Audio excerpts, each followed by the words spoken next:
¿Usted llegó a ver Desde Allá? La peli No, de película Lorenzo Vigas. venezolana. Sí. ¿Y qué le pareció? Tiene cosas que me gustaron, pero en general como película no me gustó. Terminé como muy frío. Pero sabe que Lorenzo Vigas hizo una peli nueva que se llama La Caja. Y esa película fue seleccionada para representar a Venezuela en los Oscars este año. Entonces ha habido mucha crítica, mucha polémica porque la película, yo vi el tráiler, no se ve mal, pero trata sobre un chico, un muchacho en México que está en busca de algo. No me acuerdo si es el cuerpo de alguien, de un familiar o algo así. Y está como en un espacio así como desértico, lleno de por donde pasan camioneros. Y hay como estas gasolineras y tal, y como que se transcurre ahí. Pero si usted ve la película, ve el tráiler, usted dice esto parece una película mexicana. Es una película mexicana. Y es la película que está representando a Venezuela en los Oscars este año. ¿Usted qué opina de eso? Que no puedo opinar gran cosa porque tendría que ver la película. O sea, tendría que... Por eso, O usted sea, no porque es que puede, al uno no final... podemos opinar nada si no hemos visto la peli Claro, porque ¿qué es lo que importa para que una película represente un país? bueno, se puede, no, creo que no hay una cosa, una sola cosa que lo determine. Por un lado, tampoco sé cuáles son las bases, ¿no? De los Oscars en ese caso, pero si lo tomo yo subjetivamente, podrían haber varios aspectos. Primero, que aunque la película transcurra en México, ¿qué tanto hay de Venezuela ahí? Por otro lado, también la producción o coproducción, ¿qué tanta producción humana hay metida por parte de Venezuela? Comparado, por ejemplo, si es coproducción Venezuela-México, ¿cuánto porcentaje de equipo o de ideas o de trabajo hay por parte de Venezuela, por parte de México? Entonces hay como varios factores ahí a tomar en cuenta. También creo que el lenguaje, el idioma, en este caso hablan el mismo idioma, pero los acentos, los dialectos son diferentes. Entonces eso también puede influir mucho porque si es una película que se habla muy mexicanizado, o sea, si son actores mexicanos o está todo muy planteado de ese lugar, se puede sentir menos venezolana en ese aspecto. Entonces creo que hay como varias cosas, varias aristas que pueden distinguirla y al final, si es para la academia, pues ellos tendrán sus propios parámetros, pero en mi caso particular, y yo siendo venezolano, tendría que verla para apreciar estos otros aspectos que mencioné y poder decir si es más de un lado o de otro, poder dar una opinión mucho más certera. Para mí es una cosa muy, muy técnica, es muy fría, no es algo tan de, ay, si se siente venezolano o no, que es como lo he visto mucho en las redes. Es de qué país es la producción, la compañía productora o la gente que hizo que la película sea posible, de qué país es. Hay muchas películas, y digo esto porque por los comentarios que he escuchado, es gente como típico, cuando del cine venezolano siempre pasa esto, siempre pasa que no se lo mereció, que cómo ganó esto, que el documental que era mejor, que por qué, o sea, como que hay un sesgo muy marcado de la visión del venezolano. Y ese sesgo, lo que argumentan las personas que están como en ese sesgo, son gente que no entiende cómo funciona la academia. Entonces, ok, o la historia de la academia. Si vemos la historia de la nominación a película extranjera, hay películas africanas que han sido la selección holandesa o la selección francesa de, de ese año a los Oscars. No ha sido la selección de Gambia o de Uganda. Por ser colonia y tal. No, porque fue una producción de Francia. Fue una productora francesa, hizo una película allá. No es porque sea colonia, tampoco estamos tan Mm. retrasados. Marico, a Sino que estas son alturas. producciones. Suiza también ha tenido muchas películas que han sido rodadas y hablando de problemas y de cosas fuera de Suiza que han representado su país como película de Suiza, de los Oscars, películas que la gente diría, ay, esta es la película de Tanzania o lo que sea. Claro que al final la plata define mucho que de dónde puede ser la producción. Eso, las Es que es productoras y todo lo así, que pone, claro. es así. El Oscar a quién se lo dan? Al productor, no se lo dan al director. El productor es el que hace posible que la película sea. Entonces, yo creo que La Caja ni siquiera es una producción venezolana o coproducción venezolana. Creo que simplemente es dirigida por un hombre venezolano. De esto no estoy seguro, ni siquiera. Pero no sabe, porque, por ejemplo, si ya la película sale en Film Affinity, siempre aparecen todas como los países involucrados, o No, marcan el bueno, es principal. que de momento lo que me interesa es como discutir, porque eso ya más adelante ya lo hablaremos. Claro. Ahora este podcast vamos a hablar de otra cosa. Lo que pasa es que quería tocar el tema porque he visto mucho la cosa en Twitter de la gente así como criticando y no sé qué, y hablando, no, qué películas que sí son idiosincrásicas. Lo único que sé es que un grupo de cineastas venezolanos, entre, no sé si fueron 6 o 10 películas, entre una cantidad importante de películas venezolanas, decidió que La Caja era la que debería seleccionar, debería participar por los Oscars, porque les pareció que era una mejor película, tal. O sea, lo que ellos argumentan ahí es la calidad de la película, que creo que es lo que importa. ¿Qué quiere decir? Que como yo soy venezolano, solo puedo hacer películas. O sea, yo de por sí, por haber vivido tanto tiempo, 28 años que vivo en Venezuela, voy a hacer películas inspiradas en mi experiencia en Venezuela. Pero entonces, ¿qué quiere decir? Yo no puedo hacer una película de superhéroes o de género o de tal, que entonces pueden argumentarme, no, pero es de superhéroes, pero va a ser en el barrio, va a ser con no sé qué en eso. No sé. Me choca un poco como la manera en que veo que se discute sobre esto en el Twitter cinéfilo venezolano. Pues a mí me parece curioso lo que estoy viendo ahorita porque, por ejemplo, en Film Affinity, que lo mencioné antes, aparece como país, que ahí siempre ponen un solo país. Cuando yo busco referencias para saber de qué país hay mayor producción para colocarlo en los Reels y esto en Instagram, me meto en Film Affinity y ahí pone que es México. Y si Claro. me meto en Letterboxd, pone México y Estados Unidos. Ujú. En IMDb sí pone México, Venezuela, Estados Unidos. Pero Pero, es pero yo curioso creo eso. que, y también como ha pasado muchas veces a la nominación de película extranjera, que la, a veces una película que representa un país, por ejemplo, a veces sí pasa películas de países de África o de Asia, que representa ese país en los Oscars, pero es dirigida por un inglés, o un estadounidense, o un australiano, o un holandés, o un Pero francés. pasa, por ejemplo, un claro ejemplo de México. Está Cuarón, está Guillermo del Toro, está Iñárritu, pero sus películas son estadounidenses cuando graban en Imagínese, Estados Unidos. imagínese que las pelis que esos hombres hacen representen, por lo menos una que sí, fue Roma. Claro, Fue una producción mexicana, dirigida también por un mexicano. pero Entonces, no Harry Potter 3 exacto, o Gravity exacto. o No, sea, son producciones completamente estadounidenses, ujú. inglesas y tal. Entonces, ahí hay una doble cosa, ¿no? Porque está la cosa de que critican el hecho de que representa a Venezuela porque parece una película mexicana. Porque leí tweets que eran como, solo vean el tráiler para que vean la película, entre comillas, venezolana que va a representar a nuestro país. Criticando el hecho de que es una película que habla de un problema mexicano. Aunque si, Pero el problema no es ese. El problema, yo lo que criticaría es, está seleccionando esa película para que represente a Venezuela y ni siquiera es una producción venezolana. ese Simplemente es es el punto. dirigida por un venezolano. Pero Exactamente. si fuese una producción venezolana que habla de un problema de Malasia, es válido. Si es una buena película y es mejor que las otras, o objetivamente, qué sé yo, es mejor que otras películas o tiene tal, está bien que vaya y represente a Venezuela como producción del cine venezolano. Sí, ese es el grave problema. Al final están bien, están acertando con el problema, pero están acertando con como con la crítica, pero no con el problema. Entonces sí creo que hay un problema exactamente, hay un problema de como una élite, ¿no? Bueno, Lorenzo Vigas es el único venezolano en la historia que ganó el León de Oro en Venecia. Entonces dirán, nada, este pana es el que tiene que representarnos porque hay más chance de ganar ahí.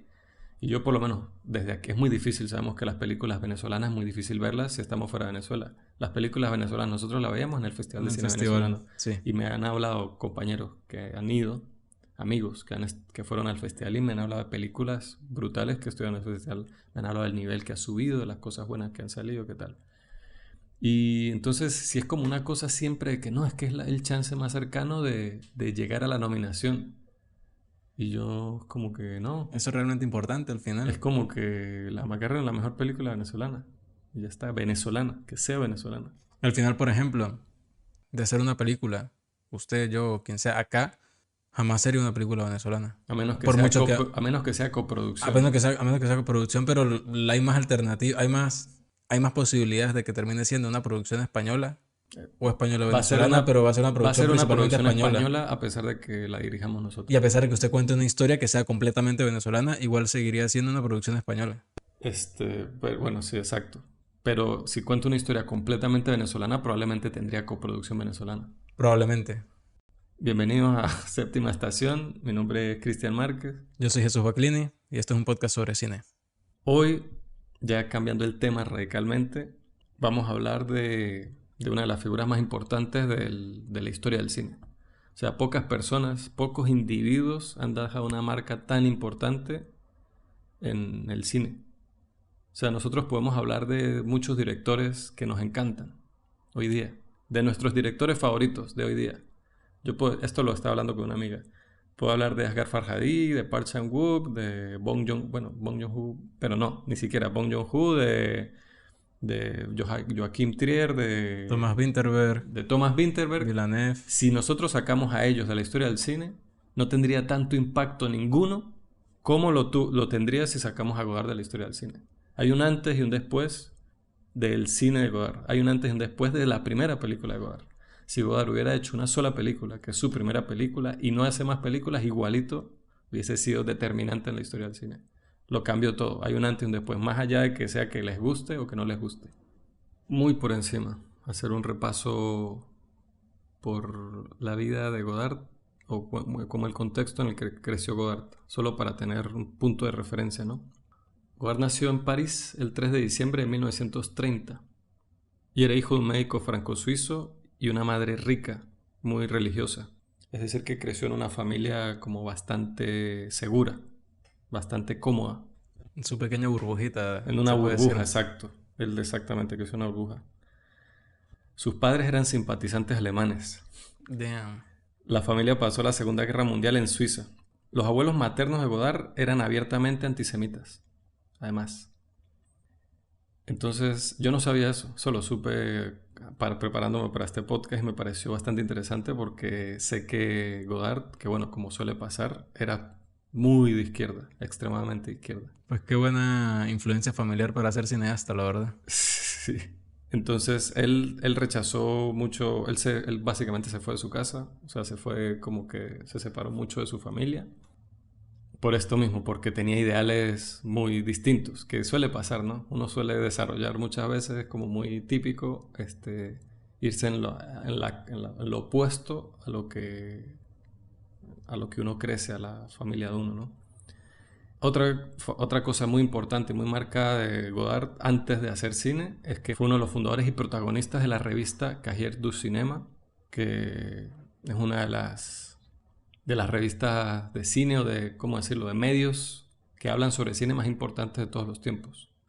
La revista Cahiers du Cinéma fue fundada en 1951 por André Bazin, Jacques Dugnon y Joseph Marie.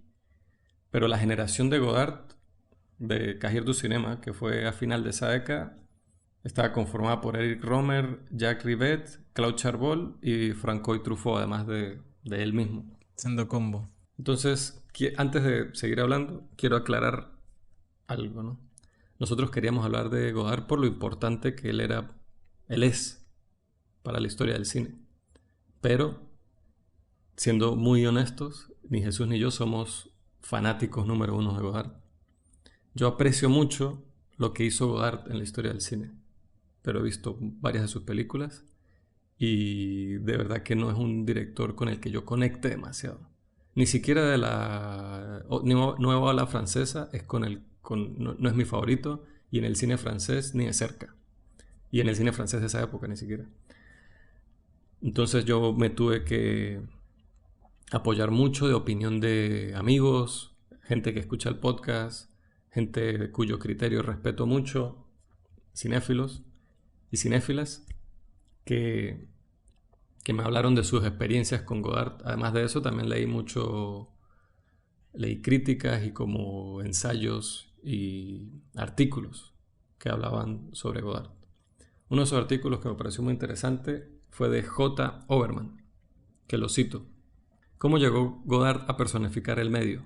Sabemos que no estaba allí al principio. La narrativa cinematográfica fue codificada antes de la Primera Guerra Mundial por el modernista reaccionario D.W. Griffith. Incluso cuando Charles Chaplin encarnó las películas como un medio universal.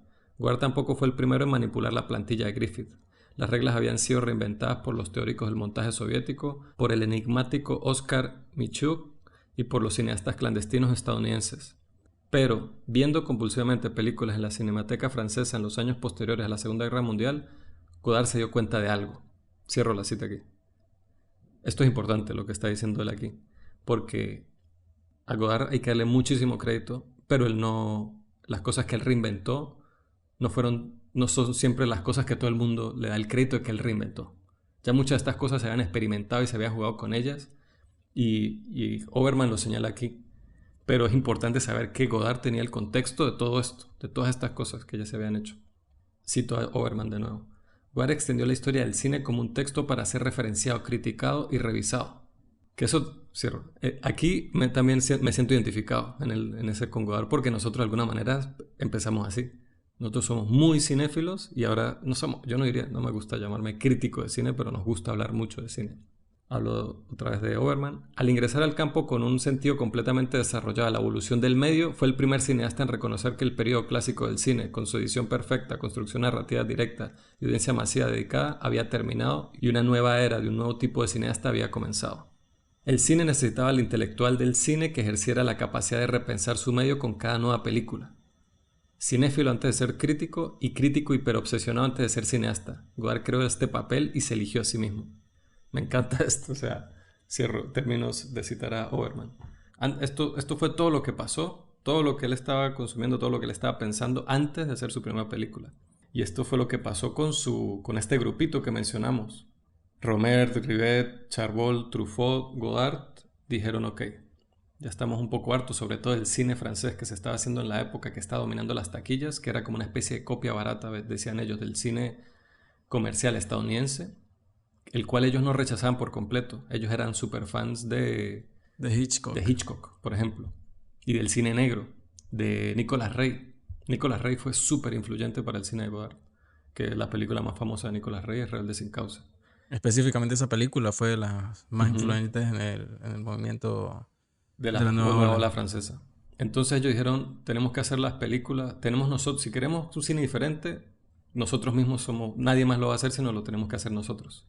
Que eran como un referente del cine a nivel teórico. Y la idea era eso, lo que sucede en todos los campos, que siempre llega personas que quieren romperlo y hacer todo diferente, pero no entienden lo básico, lo esencial, no entienden como la fórmula y lo que funciona para romperlo de una forma que funcione, que llegue más allá, que realmente marque una pauta. Yo tengo amigos que en el mundo de la realización, ¿no? De cine, la gente que está haciendo cortos, que quiere hacer, obviamente que aspiran a ser directores de cine y tal, y se vuelven a veces muy experimentales, que está bien, obviamente experimentar. Pero es lo mismo que estamos hablando al principio con respecto a está bien como lo que quieren hacer, pero las razones es como que es que uno tampoco puede decir que es lo correcto y lo incorrecto, pero a mí no me parece que es lo indicado, el planteamiento que está tomando para tomar esas decisiones. Entonces es como que, qué sé yo, ¿no? Yo no creo en, qué sé yo, en la puesta en escena convencional o en el uso de ciertos recursos convencionales del cine. Entonces yo les peleo que, no, pero ¿por qué no usa esto? ¿Por qué no tal? ¿Por qué no tal? ¿Qué sé yo? Cosas, en este momento no me recuerdo un ejemplo claro, pero el argumento que me dan es, si Lars von Trier lo hace, si David Lynch, no sé qué, si tal, tal, tal. Y yo digo, ajá, pero primero usted no es Lars von Trier ni David Lynch. Empezando por ahí. Segundo, usted está comparándose con Mulholland Drive y con Anticristo y con Dancer in the Dark y con Carretera Perdida. Eso no fue el primer corto que hizo Lynch o Von Trier cuando tenían 20 años. Lo primero que hizo, por ejemplo, Von Trier fue películas de género. Claro. Fue películas Es una buena forma, eso sí, de experimentar cine negro. de alguien que no sabe nada, experimentar es hacer lo que es convencional, eso es experimentar. Es agarrar la forma clásica y usted entenderla a la perfección. Después de que usted entienda bien cómo funciona eso es cuando usted la puede empezar a deformar. Usted se pone a ver las pinturas que hacía Mark Rothko antes de las pinturas famosas de Mark Rothko, que se llamaban que si rojo número 3, azul número no sé qué. Que eso fue ya la deconstrucción completa de lo que él hacía. Él antes hacía era un pintor clásico. Y de repente, ¿qué es lo que más famoso hizo a Rothko? Estas figuras gigantes, estos lienzos gigantes en dos colores ahí medio degradados, que son un cuadrado rojo básicamente. Pero no fue porque él un día dijo, uy, voy a hacer un cuadrado rojo porque yo soy más Rothko y pum pum, soy arrechísimo y lo voy a poner en un museo y soy la hostia. Claro.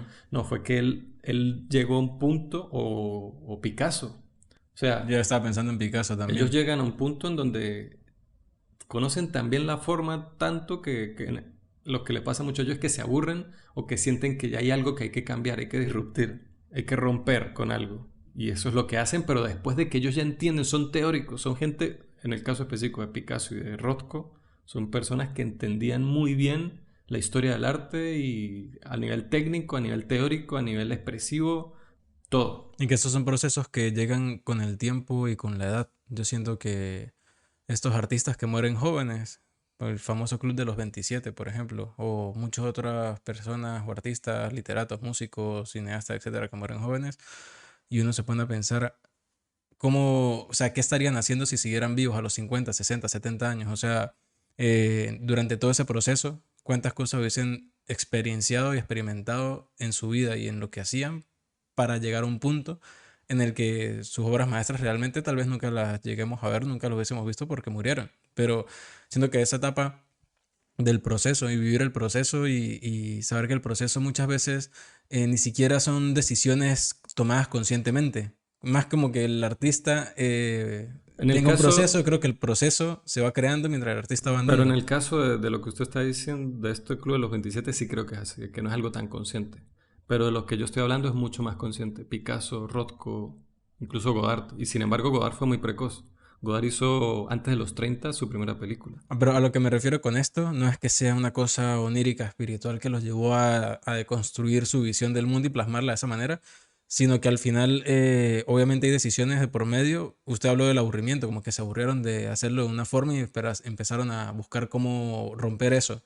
Pero creo que también es una cosa de que se van dando cuenta de, no sé, a nivel pictórico, se van dando cuenta de que llevan haciendo los mismos tipos de trazos, los mismos tipos de sombras, las mismas cosas durante tanto tiempo que de alguna manera creo que lo que más importa hasta cierto punto es como la forma de simplificar ciertas cosas para contar más y expresar Claro, más con ¿cuál es el menos. sentido? Dice, de seguir haciendo lo mismo que todos están haciendo. Queda bonito, queda perfecto, la gente le gusta, pero es lo mismo, está como en un piloto automático ahí. Pero yo siento que esa decisión de voy a hacerlo diferente no es como decirlo en voz alta, voy a hacerlo diferente hoy.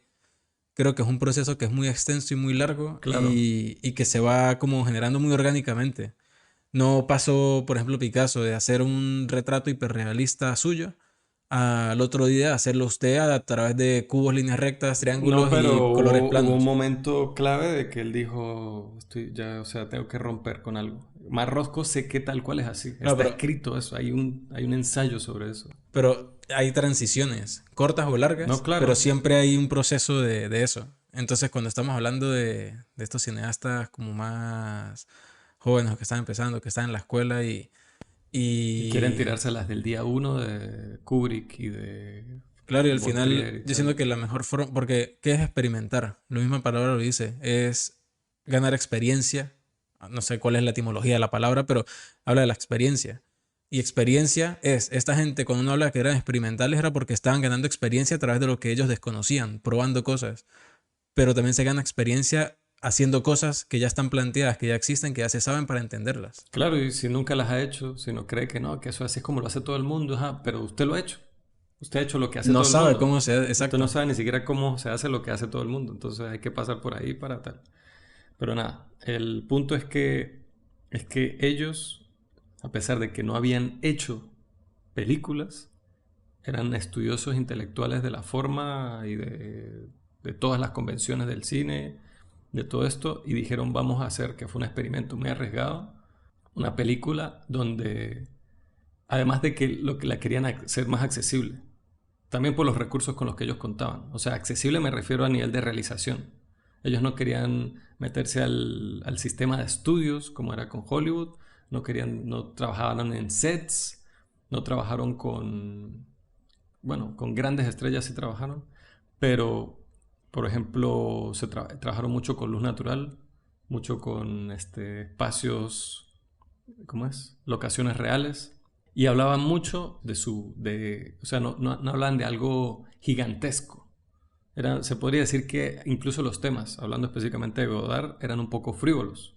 Era mucho de la experiencia de vida de él, no de vida de él, como los puntos de vista del mundo de él y las cosas que le interesaban. ¿Y que le interesaba a Godard? El arte. Yo quiero hablar ahí de eso que usted está comentando, dos puntos, dos aspectos. Uno técnico y uno más de lo que se está hablando, ¿no? De la perspectiva del mundo que tenía Godard. El primero que es técnico, a mí me sorprendió mucho viendo A Voz de Soufflé, Breathless o Al fin de la escapada al o final sin de la escapada. aliento. Ajá, exacto.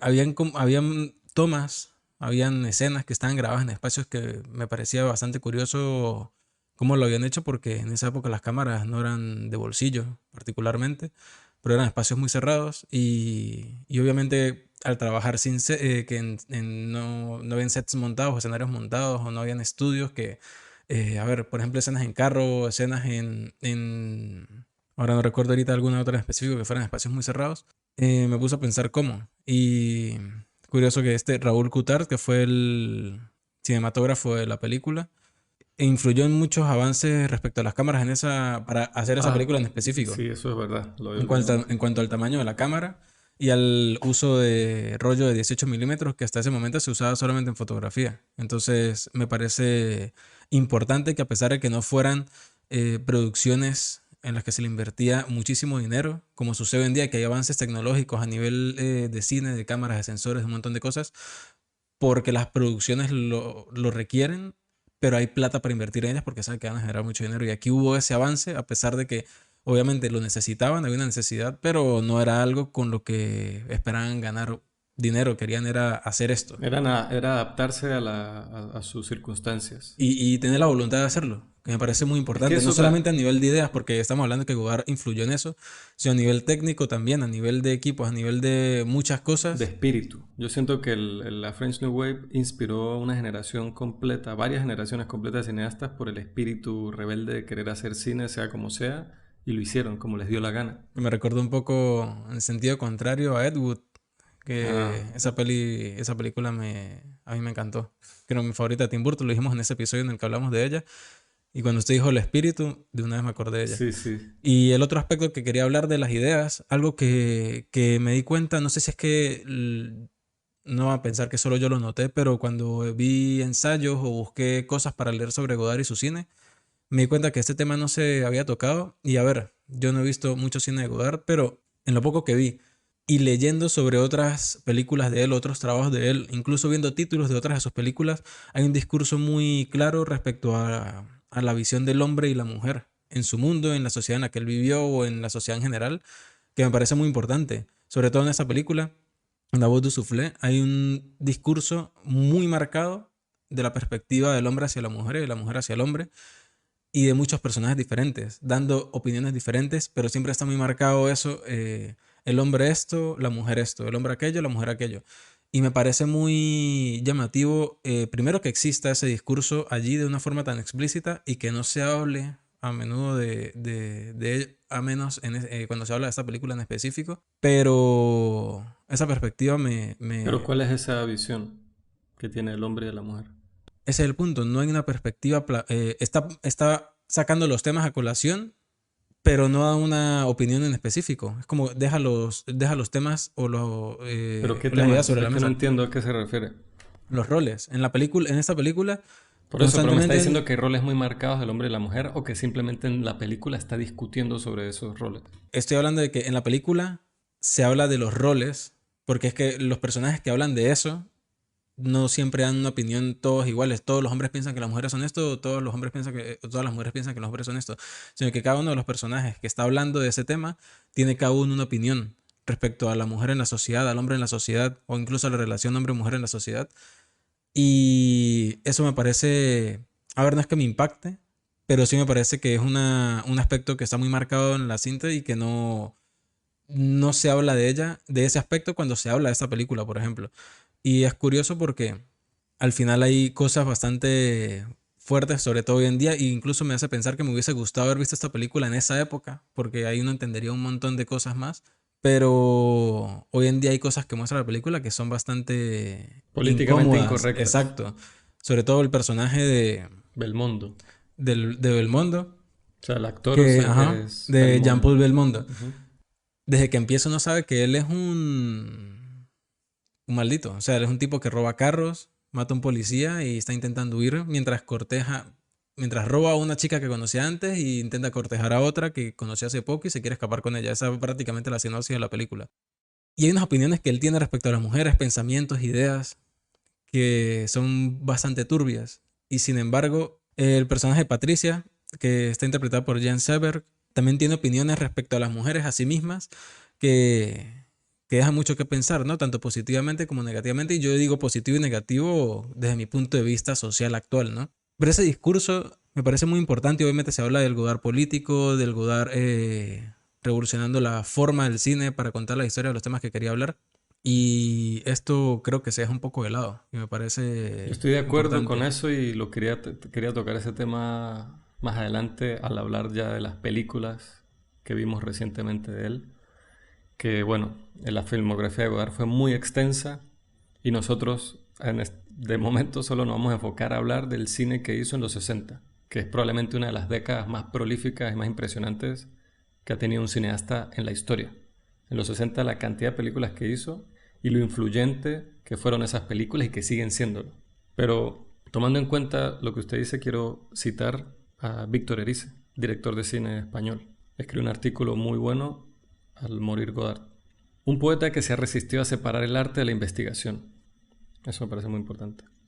Prendió en el reflejo de la vida contemporánea. Es el único director del grupo de la revista Cahiers du Cinema que nunca ha filmado el pasado. Eso también me parece muy curioso.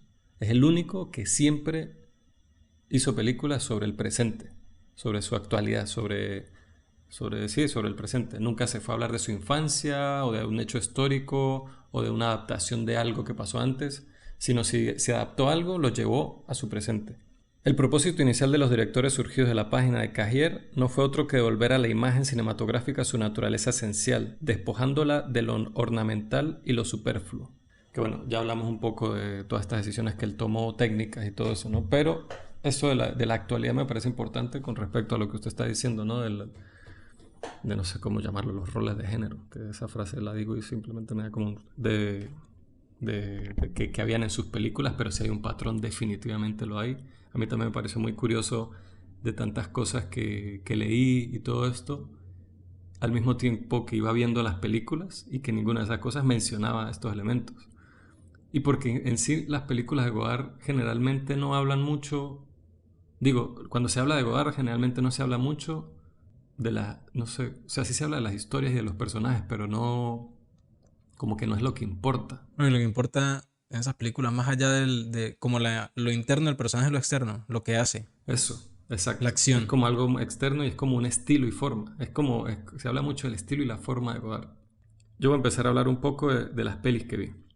La, yo ya había visto antes About du Soufflé, pero la vi cuando tenía como 20 años, o sea, la vi hace muchísimo, tirando cédula. Y también vi Masculino Femenino. Nada más ese título. Pero esa película la vi. Me acuerdo que empecé a tener mi primer grupo de amigos cinéfilos.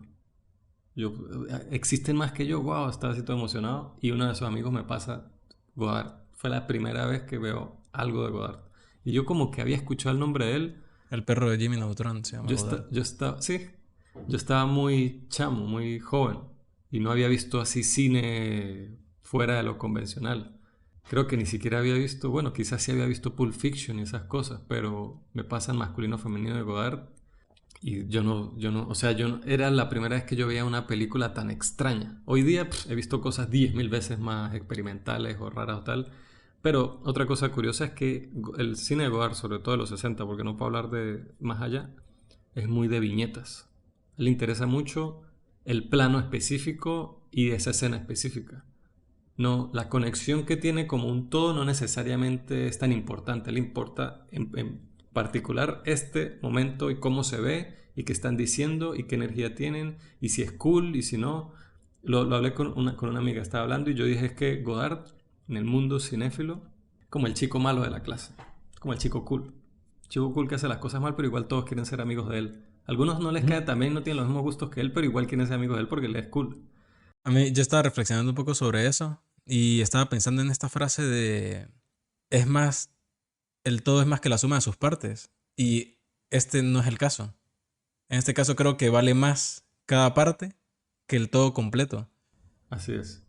Entonces yo vi A Band Apart, o no sé cómo se llama esa peli en español, ni en francés ni voy a tratar de pronunciarla. About du Sou, no, esa es Breathless.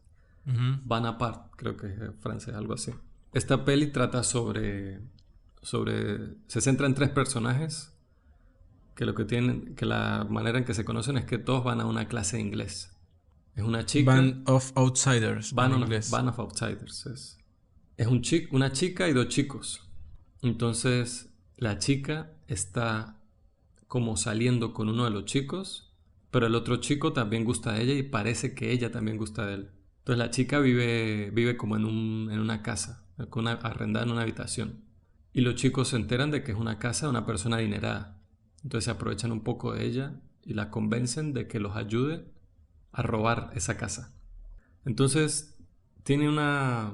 Eso es lo que hace que también pasó con Breathless o el final de la escapada. No sé si es el fin de la escapada o el final de la escapada como lo pusieron aquí. Sin aliento.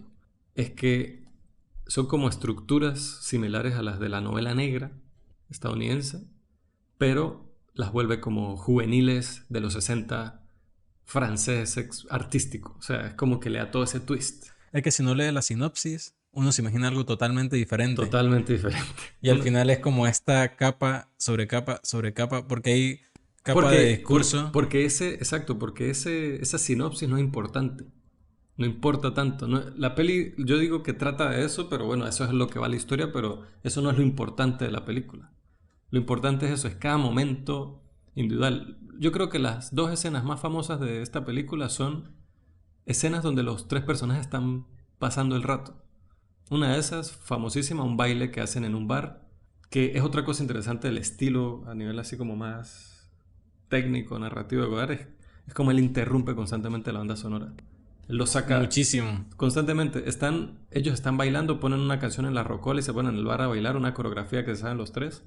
Y estamos escuchando la música, ellos bailando al ritmo de la música y de repente corta la música y escuchamos el vacío.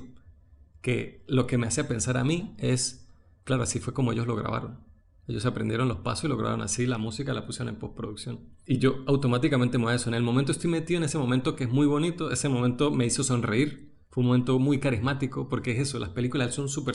Estas en particular, hablando de About to Soufflé y A Band of Outsiders, son películas muy simpáticas, muy carismáticas. Son el chico cool de la clase estas pelis. No se portan bien y no son siempre muy correctas, pero por alguna razón quiero ser su amigo. Estaba viendo ahorita, continuando con un pedacito de Breathless, que llama mucho la atención, ¿no? En estudios, en ensayos, en un montón de cosas, cuando se habla de los cortes, de cómo empleaba él el corte, que hasta ese momento estaba pautado la industria, que un corte tenía que cambiar de angulación o cambiar de encuadre para mostrar un cambio en la trama y un avance. Y es un elemento que se ha visto en cine posterior, aunque también se había visto en cine anterior, Pero pero... no de la manera en que lo hizo. Exacto. Que era, voy a decirlo así como por tirarla, como cortar por cortar, ¿no? Se puede decir. Que en su momento también fue muy criticado, que rompía con la norma, que se hacía que se viera feo.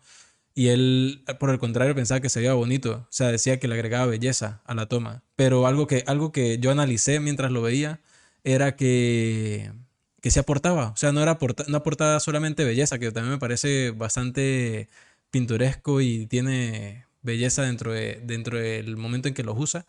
Pero los momentos en los que los usa son cuando los personajes, al menos que yo lo recuerdo ahora, en dos momentos. Uno muy famoso que es cuando ella va en el auto con, Ya polvo el mundo. con Pero el Belmondo. personaje no sé cómo me acuerdo cómo Sí, se no me llama. acuerdo. Cuando va ella con Belmondo y nada más la vemos a ella, él está fuera de cuadro. Y hay corte, ella está como hablando de temas, hablando de cosas y corte, y sigue hablando de lo que está hablando y corte, pero vemos el mismo cuadro, solo que más adelantado, de repente cambia un poco la luz, cambia el fondo porque van en un coche. Y a mí me hacía sentir que la historia que ella estaba contando, lo que ella estaba contando, era más largo de lo que realmente decía, a pesar de que el texto fuera lineal. Y lo mismo me pasó con la segunda vez que lo vi, que era cuando ella estaba con este otro tipo que le daba trabajo a ella. Están como en un café conversando y él le cuenta una historia. Ahí sí lo vemos a él, solo a él. Y él está contando la historia, prende un cigarro, corte, ya tiene el cigarro en la boca, está botando ya humo, corte, sigue con la historia. Y la historia es lineal, o sea, no nos estamos saltando ningún pedazo de texto, pero visualmente sí. Y eso a mí me generó la sensación de que estaba escuchando una historia que era más larga, no me estaba perdiendo de nada, pero en vez de haber pasado 20 segundos oyendo la historia, pasé media hora. O sea, me daba esa sensación temporal esas Claro. decisiones de montaje. Pero en esa película sé que también pasan un par de veces, creo que hay una parte cuando se está afeitando el protagonista, Justo en eso estaba pensando yo ahora. pero ahí, que eso es ya el jump cut. Como se usa ahí es como lo que ahora conocemos como el jump cut, que básicamente se creó ahí. O sea, porque el jump cut, lo que usted está hablando del el momento en el coche y la conversación del señor fumando, es diferente porque está haciendo jump cuts, pero el texto es lineal, Ujú. no está saltando. En cambio, el jump cut, cuando se está afeitando en una parte, cuando está como entrando a un sitio que está como abriendo una puerta y tal, es pues una cuestión de como ritmo narrativo. Es como agilizar lo que antes nadie se le había ocurrido cortar sobre la misma composición. O sea, agarrar la misma toma y cortarla varias veces para que fuera más rápido. Que de hecho había leído en aquel entonces, cuando vi la película la primera vez, que él hizo eso en esos momentos específicos porque para poder distribuir la película le dijeron que tenía que durar, no puede durar más de cierta cantidad de minutos. Y él dijo, pues esto aquí, o sea, como que lo que hizo fue reducirla, pero tener las bolas de tomar esa decisión así, decir, fuck it, hago lo que me da la gana. Que curioso también decir que eso, él siempre hizo lo que le da la gana, incluso en su muerte. Mm, Murió bajo sus sí, propias condiciones. decidió cuándo y cómo, Decidió cuándo y básicamente. cómo. Eso que está diciendo me pone a pensar muchas veces que vemos en el arte sucede todo el tiempo que hay cosas, imagínense en arte antiguo del que no vamos a tener como la voz del propio autor para hablar de ciertas cosas, que hay cosas que terminan en el resultado final que no son por idea o ocurrencia del momento, sino por circunstancias. Hace poco Jaime Altozano, el youtuber este español que habla de música, bueno, habla de muchas cosas, pero principalmente habla de música, hizo un video ensayo sobre los Beatles y su importancia en la música y tal. Entonces hablaba un poco de ellos experimentando con la música y me pareció curioso eso de que ellos al final se la pasaban metidos en estudio y hay decisiones en muchas de sus canciones que vinieron a través de experimentar y ya habían hecho tantas cosas que simplemente por el hecho de mover una palanca o tocar ciertas cosas y modificarla con sintetizadores y no sé qué que se estaban empezando a usar en ese momento, influyeron en la forma en cómo componían. Y Jaime dice en una parte del video que muchas veces el proceso de composición muchas veces viene de eso mismo, de las circunstancias, o sea, uno juega, muchos de los instrumentos influyen en la forma de composición que sí, la simple idea de componer. Entonces, en este caso, lo que usted dice, le obligaron a cortar minutos para distribuir la película y terminó siendo este Y resultado terminó que al inventando el final, jump cut, que es exacto, o uno de los sea, recursos de montaje más usados del mundo, del entonces cine. al final muchas veces uno es como un poco reacio, mente cuadrada, como a sacrificar cosas incluso ni siquiera en el resultado final, en el proceso, Ujú. cuando uno no tiene nada que perder. Y creo que es de las peores cosas que uno podría hacer. Sí, uno tiene que ser como el agua, fluido. Bueno, yo quería seguir hablando de esa escena en particular de cuando están bailando en Band of Outsiders, que eso, la interrupción de la música, tal, y lo que usted está diciendo del corte para que es como una especie de jump cut, pero con el texto lineal. Y más adelante en el Pierrot del Loco pasa un momento en donde él dice algo en el coche y ella le pregunta ¿a quién le estás hablando? Y dice a la audiencia y ella, y nos mira a nosotros y ok. Entonces a Godard le parecía bello que nosotros sepamos que estamos viendo una película. Y él siempre nos hacía consciente de eso. Por eso dije que cuando ellos están bailando y corta la música y vemos, yo de una vez pensé, así fue como lo rodaron, sin música, y la música se la pusieron en post. O sea, me hizo consciente del proceso de cómo se hizo esa escena. Y a él eso no le parecía malo, porque a él el cine le parecía bello como es, como un artefacto, como algo que uno ve como, creo que en algo vivo, algo que es como la vida, si uno está en un café sentado y mira por la ventana a la gente pasar, uno está consciente de que eso es lo que está viendo. Gente pasar atrás de una ventana. Entonces, que el cine también se puede apreciar y puede ser bello sabiendo que es cine. No tiene que engañarnos para pensar que estamos en otra realidad. Me Sino, recordás un poco a Leo Carax. Igual cuando igual, hablamos de Holly Motors, ¿cómo empieza Holly Motors? Es sí, él abriéndonos las puertas a un puto cine. eso me parece muy interesante. Me recuerda mucho a Persona también, de Bergman. Persona de Bergman, además de lo extraña y experimental que es esa película, hay una parte donde vemos literalmente al camarógrafo reflejado, no sé si hay como un espejo o lo que sea, pero nos hacen ver, es como lo mismo, estamos viendo que nos hace ser consciente que estamos viendo una película. Pero además de eso, además de eso, que obviamente Godard era muy fanático del arte y constantemente estaba haciendo referencias artísticas en sus películas, sus personajes siempre están leyendo libros, o citan a un autor, o hablan de música, o hablan de cine, o O hay ven, piezas de pintura de fondo. o hay piezas de pinturas, exacto, constantemente, y las vemos, o sea, no es que pasan y ya se queda nos hace protagonista ese cuadro en algún momento. Pero en esa parte, cuando ellos están bailando, a mí me gusta mucho algún detalle del que no hablan cuando hablan de esa escena, que es que escuchamos en off a Godard narrando, que es como el narrador de la película en las partes específicas, diciendo lo que está pensando cada uno en ese momento. Están bailando ellos, así se ven como divirtiéndose, y ella piensa algo como, no me acuerdo bien, pero es como, no me acuerdo cómo se llama el personaje, pero María, no se llama María, pero María está pensando si Juan y Pedro se notarán cómo se mueve su pecho debajo de su suéter. Pedro está mirando sus pies, aparentando que está concentrado en el baile, pero en realidad está tratando de notar si María lo está viendo. Y José está, o sea, entonces como que a pesar de que los vemos aquí ellos bailando y se ve como un momento súper simpático, donde de alguna manera nos retrata encima las inseguridades que cada uno tiene y las cosas que está pensando. Y es un momento de belleza así de que como que yo me agarré de eso y yo quisiera que, con esto sí conecté, con esto sí me agarré y me cautivó. Entonces quisiera conectar más con el cine de Godard como conecté con ese momento cuando ellos bailan ahí. Me gustó mucho esa parte. Pero bueno, conectar con un momento es algo que, o sea, conectar con una película de Godard creo que es más difícil que conectar con momentos de una película de Godard. Claro, que es lo que ese cabrón quiere. Entonces, también me pasó al principio, pasa cuando, que es bellísimo, o sea, son decisiones así como técnicas que yo digo: "Uf, esto me lo embolsillo, man. Esto está me lo robo". Hay un momento donde están en la clase de inglés y es un juego de miradas. Llegan tarde y está la profesora dando la clase, está recitando a Romeo y Julieta. Está recitando un párrafo de Romeo y Julieta. Entonces, como ya están estos tres personajes en esa clase de inglés y se están mirando constantemente. Uno de ellos le envía una nota a ella para que la lea. Entonces son puros primeros planos de ella, de ellos mirándose y de la nota. Pero de fondo escuchamos un párrafo de Romeo y Julieta. O sea, esa idea me pareció tan cool. O sea, eso se puede aplicar en mucho. Qué sé yo, una reunión de alcohólicos anónimos. Y estamos escuchando la narración de alguien que está hablando, que supuestamente es lo importante, lo pesado, pero visualmente nos estamos enfocando en dos personas que se están mirando, que se están enamorando en ese momento, qué sé yo. O sea, me ocurrió ese recurso, usarlo en muchas cosas distintas y es bellísimo, me pareció brutal. Sin embargo, a mí la película A Band of Outsiders me cansó, porque es que no conecto, como usted dice, con la película como un todo. Conecto como con partes específicas. Y también, pero hay cosas, detalles que me llaman la atención.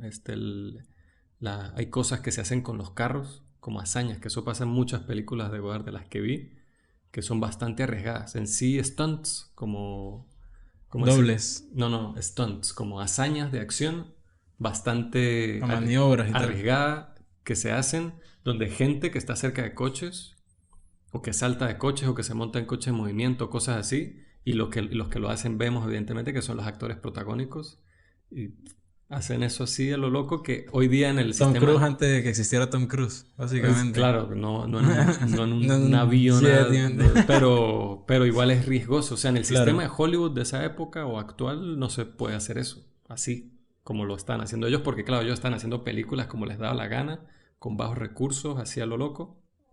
Bueno, a lo loco en el buen sentido.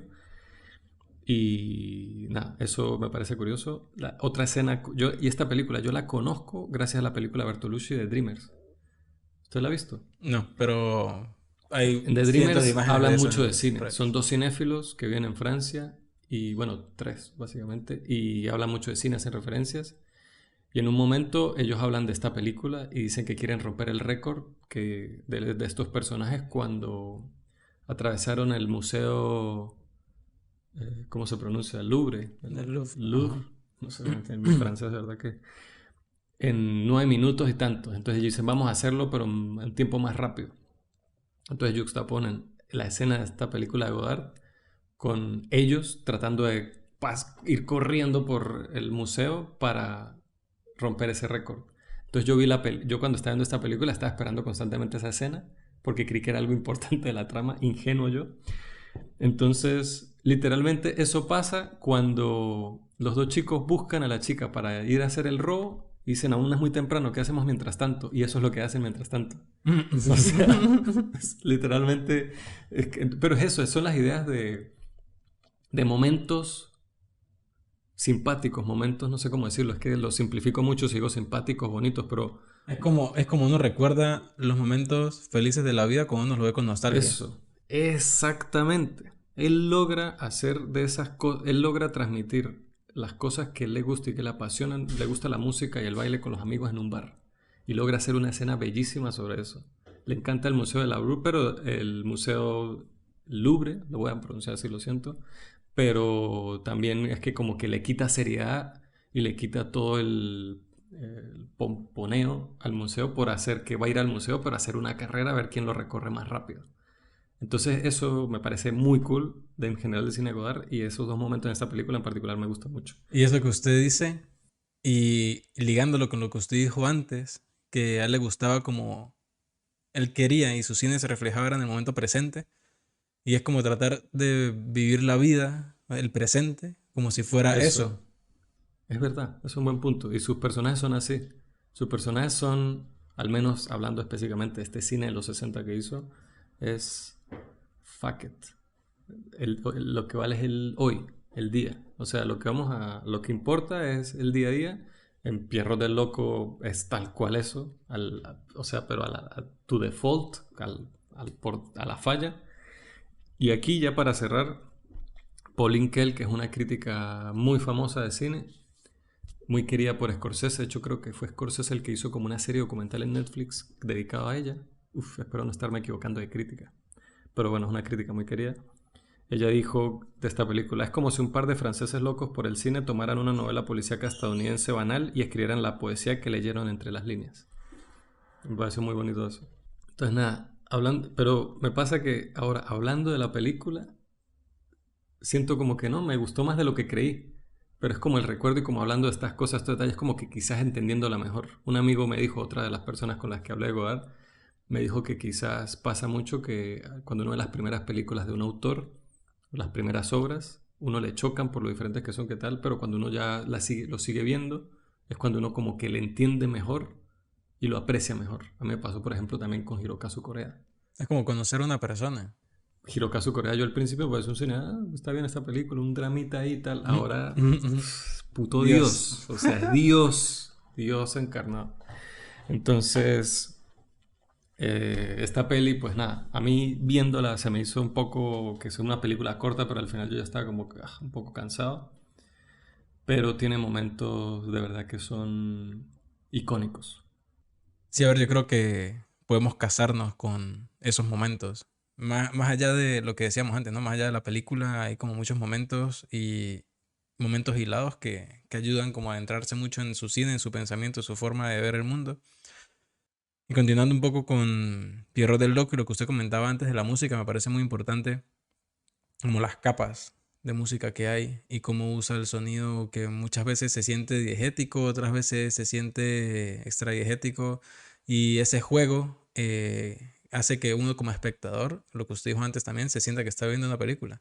Está este momento cuando él está en el muelle que no logra alcanzar a esta chica en el bote que se estaba yendo y se topa con otro hombre. Qué paréntesis. Esa chica, que también es la de Band of Outsiders, Ana Karina, que era la musa de Godard en esa época, y de hecho creo que en el punto que rodaron Pierrot del Loco, ella era su esposa.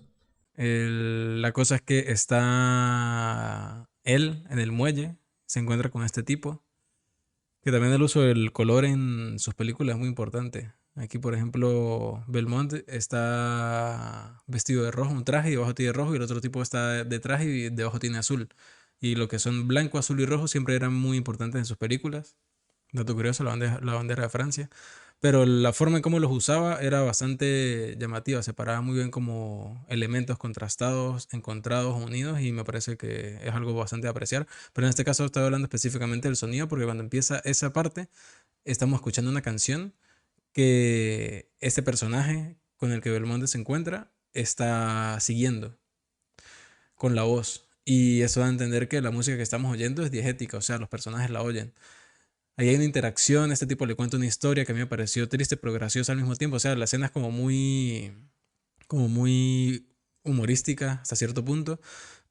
Y él le pregunta a Belmonte si él escucha la canción. Y él le dice que no. Y uno en primera instancia cree que es que simplemente no le interesa seguir el hilo a este tipo y simplemente le dijo que no y ya. Pero luego nos damos cuenta que realmente no la está escuchando y la música se interrumpe. Y nos damos cuenta que esa música que estábamos oyendo estaba en la mente del otro personaje.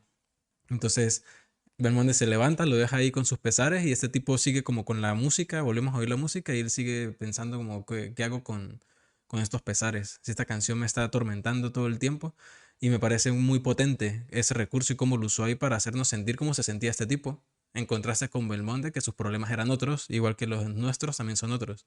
Entonces me parece muy bueno A mí eso. esa película, ahí fue cuando me agarró de vuelta. Porque tuvo como una hora antes de eso donde yo estaba sufriendo, man, lo siento. Es que la película tiene como tiene como unos picos y unos valles que son muy notables. No, para mí empieza en la cima del mundo. Después se va por un barranco y cae al fondo, camina por ese fondo y hasta ese punto específico vuelve a levantarse. Para mí personalmente, sé que esta película la ama todo el mundo, está en las listas de las mejores películas de muchas cosas, es una de las películas favoritas de Oliver Stone, es no sé qué, pero a mí se me hizo muy difícil terminarla. Quiero hablar de un Muy difícil. momento. Hay un tema respecto a lo que comentaba antes del hombre y la mujer, que aquí están muy marcados a nivel conceptual, porque cuando ellos huyen, esta es una película de un tipo que está casado, tiene familia, tal, pero es un tipo que se nota desdichado y un día se encuentra con esta chica que conocía de antes, que tuvieron algo en el pasado y huyen. Ella está metida con un problema con unos gangsters, mató a alguien y huyen. Los dos Es huyen. como Breathless al revés. Sí, hasta cierto punto sí. Huyen y deciden tener una vida en la carretera, en el camino, sin ataduras y sin nada. Y que eso me recordó un poco a... Bonnie and Clyde. A mí me recordó la peli de Terrence Malick, a la primera, la que es con Martin Sheen, que tampoco me gusta esa peli, que gente que la ama y me parece, no sé, no conecto No, con está esa con peli. Daniel Kaluuya, Queen and Slim. Queen and Slim. O Ah, sea, claro como que esa ese... película es hija de Exacto. todas estas, claro. Entonces, Esa me gusta más que todas. hay un lapso de película bastante largo en el que nos damos cuenta que ellos no están muy bien juntos. En el que él está como muy centrado en escribir, como en expresar sus ideas, haciendo un diario, quiere leer, está como quiere tener libros y estar leyendo, invertir el poco dinero que consiguen en literatura. Y ella está más centrada como en las emociones, en vivir el momento, en que está aburrida, en que quiere hacer algo, en que ya está cansada de estar en la costa, en la playa, del sol, quiere es como hacer cosas y vivir el momento y vivir su vida. Entonces ese choque de como de idea, emoción, y que el hombre sea el que tiene la idea y la mujer sea la que tiene la emoción, y cómo confluye ese contraste y ese choque constante, me parece que es una conversación que es bastante importante, Sí. apoyado a eso que estábamos hablando antes de esa, de esa conversación, esa perspectiva hombre-mujer y cómo lo muestra en su cine. Que es muy importante porque es que estamos hablando de su cine en general, pero es en este periodo, no sé cómo Ujú. será después. Pero sí, a ver, a mí cuando empezó Pierrot del Loco, es que, a ver, a mí me pasó que yo por esto ya había visto Breathless, ya había visto Masculino Femenino y empecé a ver más películas para estar para el podcast más informado. A Band of Outsiders a mí se me hizo un poco como que me cansó al final, pero bueno, tiene estos momentos súper bellos. Hubo otra que vi de él que la hablaré más adelante que se me hizo insufrible y dije, "Uf, Dios, no, ahora entonces después para ver otra peli de él ya estaba como que, uy, no, o sea, como que no tenía fuerzas. Pero la vi y me encantó, es la peli del que más me ha gustado. Y después vi esta y estaba como que, no, después vi otra y también estuvo buena, también me gustó y yo, ok, bien, no sé si es que ya lo entiendo o ya tal, pero tal. Entonces dije, voy a ver Pierro del Loco, que fue la última que vi, que ya que dije, bueno, esta también es muy una de las más conocidas, que a la gente le gusta mucho, ya lo entiendo mejor, no sé qué. Y la película empieza y digo, la mejor película de Dark que he visto. O sea, es la mejor película, visualmente es la más interesante, es la que estoy más interesado en lo que está pasando. Empieza con este hombre en su casa con familia. Además es que este tipo, Jean-Luc Belmondo, es súper carismático, tiene un look, tiene una presencia muy, Sí, como una muy, fisicalidad también, una actitud bueno, muy... en About du Soufflé los abdominales de ese tipo se volvieron legendarios. Y para esa época ese tipo de físico no era normal. Ujú. Entonces, el... estoy viendo eso. Después cuando pasamos a la parte que llega esta chica y se ven y yo, ay papá, hay una chispa aquí. Como que se ven y uno cree que es que se atraen. Que ella llega como de niñera y él se va con la esposa a una fiesta. Y van a esta fiesta y la fiesta otra vez son como estas viñetas de momentos de personas hablando. Toda la propuesta de esa escena me pareció increíble. Es muy buena, es brutal visualmente y yo dije Y que conceptualmente. eso lo voy a hablar más adelante. No sabía lo extremadamente inspirado que estaba Gaspar Noé de Godard. Godard es, digo, Noé es súper fan de Godard y yo nunca lo he escuchado decir eso, pero solo viendo el cine de Godard, después de haber visto todo el cine de Noé, me doy cuenta de todo lo que se ha robado Noé de una buena manera de Godard. ¿Cómo es el primer acto de Clímax? Bueno, el primer acto, como una escena central de Clímax al principio cuando están todos hablando y son como viñetas de dos personas o varios personajes hablando entre sí y cada una tiene como una paleta de colores así súper marcada. Y yo vi esto y yo, men, es esto, es aquí, de aquí lo sacó. Eso me pareció brutal como darme cuenta de eso cuando estaba viendo la película. Y después, él vuelve, además de que las conversaciones que uno escucha ahí, Súper plástico, todo en una, el una discurso de la conversación plasticidad. una conversación que hay una conversación cruzada entre dos hombres y dos mujeres. Hay dos mujeres sentadas y dos hombres de pie. Los dos hombres hablan de coches y las mujeres de cuidado personal. Y ninguna cosa que le responde uno a otro tienen hilo. O sea, No, no o están sea, hiladas. pero aquí Godard presenta un estereotipo de cada género ya lo está marcando. Ujú. Y yo creí que era un detalle de ese momento, pero después se repite en la película, porque después él continúa con las diferencias entre el hombre y la mujer. Cuando la protagonista Ana Karina, ella le dice a Belmondo en modo de reclamo, tú me hablas con palabras, yo te miro con sentimiento. Él le responde, tú no tienes ideas, solo sentimientos. Cuando tienen una conversación seria y hablan de lo que les gusta y de lo que quieren, ella dice, a mí lo que me gustan son las flores, los animales, el cielo azul, el sonido de la música. En cambio, él dice que lo que le gusta es la ambición, esperanza, movimiento, accidentes. Y a pesar de estas diferencias, creo que lo que quiere hablar fue lo que pensé cuando estaba viendo la película, que lo que quiere hablar, viendo esta película y teniendo de referencia a las otras películas de Godard, de lo que quiere hablar él es de las diferencias, que a pesar de estas diferencias estereotípicas que pueden tener los hombres y las mujeres sobre todo en esos arquetipos de género que él le ponía a los personajes en aquel entonces, pero siempre se están buscando los unos a los otros y siempre están buscando enamorarse y terminan enamorándose a pesar de que siempre son diferentes. Y es cierto que la forma en la que él marca esos aspectos no son de una forma determinante. O sea, no son encuadrándolos o marcándolos en eso, sino los usa como un recurso para extender el tema, para hablar del tema.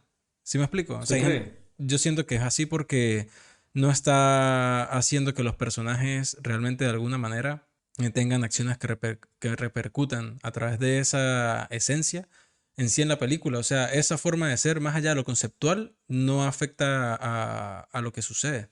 Pero es lo Es mismo que digo solamente de expresión de que... idea. Pero es que a mí me parece igual que... A mí me hace dudar porque yo pienso que él sí tenía esa visión de las cosas, viendo las películas. Pero hablando todavía al principio de Pierrot de Loco y seguimos con ese tema. A mí hasta ese punto me encantó la puesta en escena de toda la parte de la fiesta, cómo introducen a la situación familiar que tenía Belmondo con su esposo y cuando conoce a la niñera, cuando él se cansa de la fiesta y vuelve a su casa y se vuelve solo y se consigue a la niñera y le dice, y tú no te has ido, ya no puedes agarrar el metro. Y se ven y te llevo. Entonces yo pienso ahí, ok, la película se va a desarrollar en un romance que este tipo está teniendo con la niñera o algo así. Entonces, cuando van manejando, también es súper plástico la manera, las luces, hay como unos halos de luz de Pero a mí me colores encanta cómo se que ve. pasan constantemente, súper irreal, pero brutal, me encantó eso. Y en la conversación, sin ningún tipo sin nada así como demasiado melodramático o melodramático en lo absoluto, nos damos cuenta que ellos se conocen de antes. Antes de eso nunca nos habían dado, no, o sea, es como una sorpresa darnos cuenta tras esta conversación así súper tranquila que ellos se conocen de antes. Entonces ahí cuando la película corta y vemos a un tipo muerto en una cama y el otro y un poco de rifles en la casa y esta mujer ahí, yo pienso, esto es un flashback. Y estamos viendo cómo se conocieron, de en qué se conocían ellos antes, pero no, la película salta en el tiempo y es cuando, se supone que él se escapa y ahí fue cuando la película me perdió. A mí toda esa parte de en adelante fue cuando me recordó más a Badlands, la peli de Terrence Malick, que esa peli a mí yo tampoco, es que no sé, no conecto, me canso cuando son simplemente momentos de esta gente robando coches, viviendo solo, teniendo dramas, aburridos de estar en la playa con el mismo vestido y no sé qué, me cansa, me aburre, me desespera. Entonces al final, cuando llegó el momento, cuando habla con este tipo, hay un momento, hay un encanto, una cosa ahí que me gustó, además de que el personaje, el actor que hace el señor este es muy, Muy muy expresivo. gracioso, muy Ujú. expresivo. Y otro detalle, que no es primera vez que sale un director de cine muy famoso en una película de Godard. Más adelante hablaremos de cómo Fritz Lang sale en una de sus películas, pero en esa parte de la fiesta al principio pues, sale papá de los helados Samuel Fuller. Samuel Fuller es un director increíble de esa época. Shock Corridor, Naked Kiss, White Dog, creo que también es de él. Increíble, me encanta Samuel Fuller, es un director brutal. Y sale aquí, hace un pequeño cameo al principio, donde que es un americano el que le pregunta, ¿qué Ujú. hace? Yo soy director de cine. ¿Cómo te llamas, Samuel Fuller? Y yo, puta madre, o sea, yo ni siquiera sabía cómo se veía Samuel Fuller. Entonces, nada, eso es lo más o menos lo que fue. Por eso es que tengo como esos sentimientos encontrados con esta película, porque lo que me gustó me encantó y lo que no me gustó nada. Hablando un poco de referencia, haciendo un guiño rápido otra vez a Bridges, hay una parte en la que ellos van caminando por la calle y al fondo se ve un cine y dice Hiroshima Mon Amour. La En estaban... Breathless, Sí. uff, esa película es mejor que cualquier Uf. película que hizo Godard en su puta vida. Perdón, perdón, perdón, perdón, perdón. Qué buen homenaje estamos Perdón, haciendo, ¿no? perdón, sí, sí, sí, perdón, perdón. Lo tenía que decir, lo siento. Alain René es un puto dios para mí. Es muy personal, ¿no? La cosa de los directores que más le gustan a uno. También tuve esa discusión el otro día con un amigo de eso, ¿no? Del cine, porque uno ve películas de directores así con Godard pasa, que uno dice, uno siente que debería gustarme, pero simplemente no conecto. Puedo apreciarlo a nivel formal, a nivel histórico, todas estas cosas, pero hay cosas con las que no conecto. Tengo estos pequeños detalles que puedo sacar, pero lo que dije al principio de cine francés y tal, a mí cine francés me parece que Alain René era un genio. A mí el cine de él me toca cada fibra del cuerpo y del alma. A mí Alain René me parece, es un referente y es uno de mis directores favoritos, no solo del cine francés, de la historia del cine. Sí, lo que yo he visto de René me ha parecido increíble. Y siento que, como para definir un poco más, porque es que, a ver, Godard es muy extenso y nosotros no vamos a abarcar todo, pero creo que en lo que podemos resumir, o yo puedo resumir que hemos dicho antes, que o al menos yo particularmente, creo que me volví fan de momentos de Godard. Sí, No de películas, pero sí hay yo puedo muchos decir lo momentos que voy a mismo. recordar o que voy a ver imágenes o pequeños clips en internet y me va a sacar una sonrisa, me va a sentir bien. Pero en sí de película como tal, ahorita hablando de Pierrot del Loco, por ejemplo, a mí se me hizo una película un poco pesada. La vi en dos tandas, en dos partes, porque sentía que necesitaba dispersar un poco. Porque como hay tantos momentos buenos en medio como de cosas que no se sienten homogéneas hasta cierto punto, me cansa un poco. Sí, Entonces no. digerir momentos y luego continuar viéndola me ayudó un poco. Pero ciertamente creo que El Loco no le va mal como título a esta película porque hay como una cantidad tan grande de ideas, de cosas. Cuando uno ve el final, cómo termina esta película, también es una cosa que uno dice, mierda, pero ¿cómo llegamos a este punto? Se hace como muy... como entumecedora de tantas cosas. Uno termina como un poco entumecido. Pero hay Y, muchos momentos muy buenos. y ahí, y creo, no estoy seguro, no lo recuerdo ahora mismo, pero creo que es la única película de Godard de las que vi donde en ningún momento un hombre le pega a una mujer. ¿En verdad les pasa? No me Es que no acuerdo. me acuerdo si en Breath les pasa, pero en todas las demás pasa.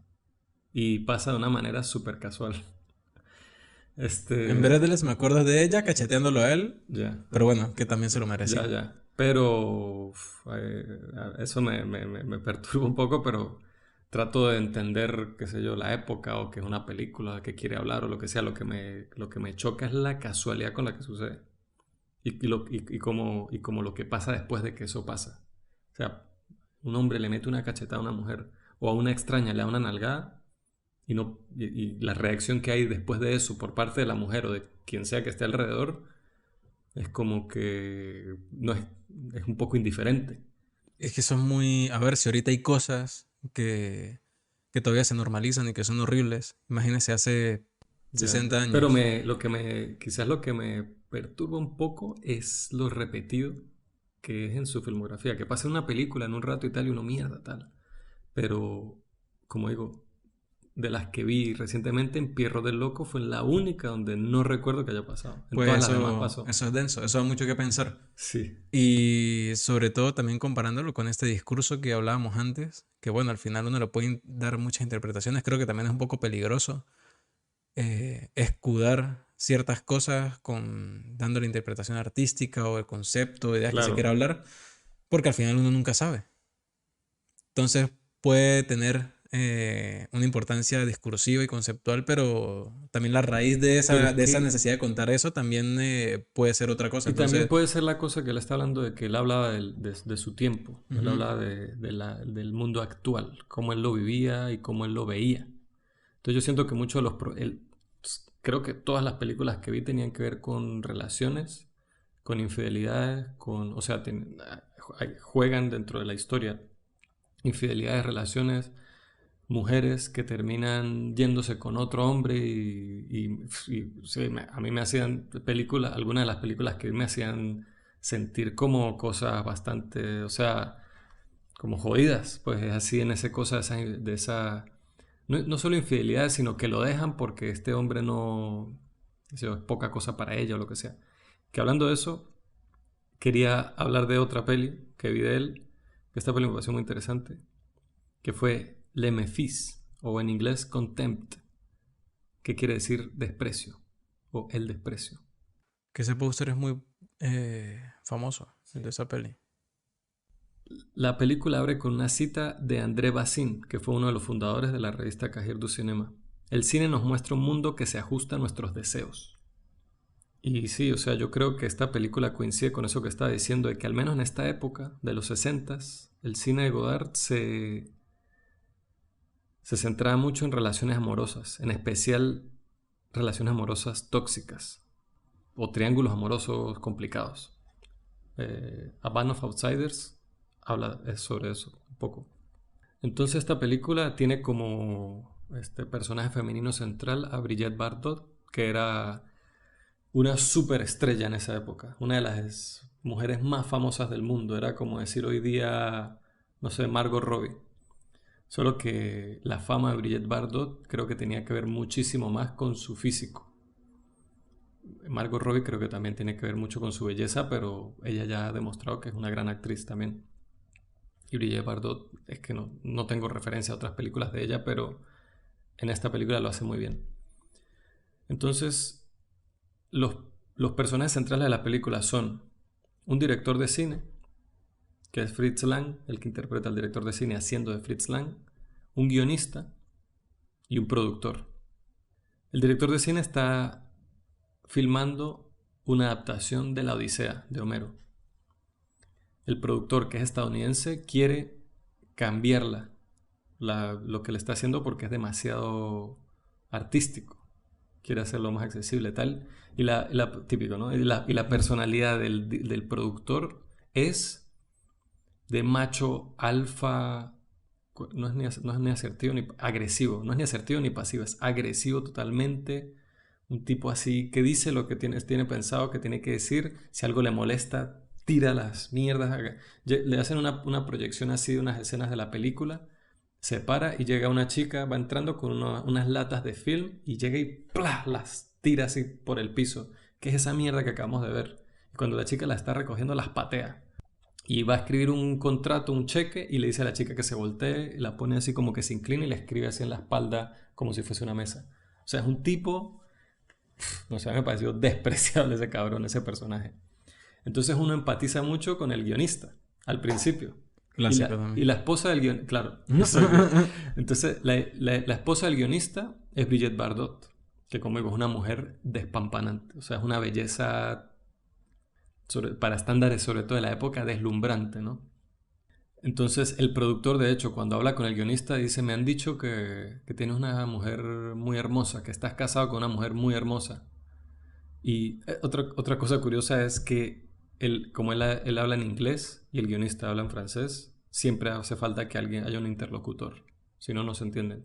El único que habla todos los idiomas es el director Fritz Lang.